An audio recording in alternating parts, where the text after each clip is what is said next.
There are two people or parties involved in business transaction.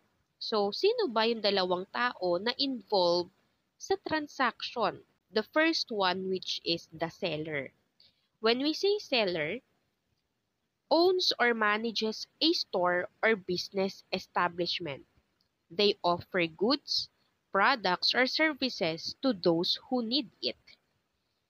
They also must learn the art of selling, must maintain good relationships with people, patient and courteous towards the prospective consumers or buyers. They also sell products, goods, or services at a specified amount called selling price. So madaling sabi, seller, sila yung mga nagbebenta. Nagbebenta ng goods, nagbebenta ng products, or nagbibigay ng mga serbisyo sa mga tao na kailangan yung mga sellers, mayroon silang mga art of selling, 'di ba? Nag-pandemic, yung mga sellers naging innovative, 'di ba? Naging creative sila.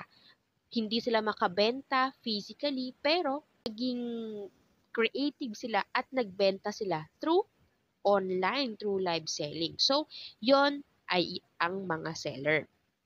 The next one naman ay yung buyer. The buyer, they are the one who buys goods or services from the seller.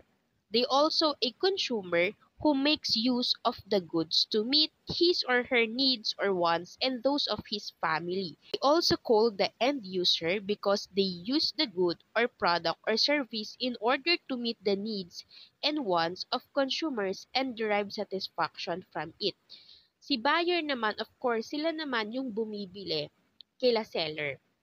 Sila ay tinatawag din daw natin na mga consumer or end user kasi sa kanila napupunta yung mga goods or yung mga products. Kaya sila natawag na buyer. Okay. So, below are the duties of a seller. Ito yung mga dapat nagagawa ng mga seller. Una, make business fairly with buyers. Pangalawa, they should deliver on time with proper care and place of delivery. And number three, they provide warranty for the product sold to the buyer. The seller sells products, goods, or services at a specified amount called his selling price, while buyer is the person who buys goods or services from the seller.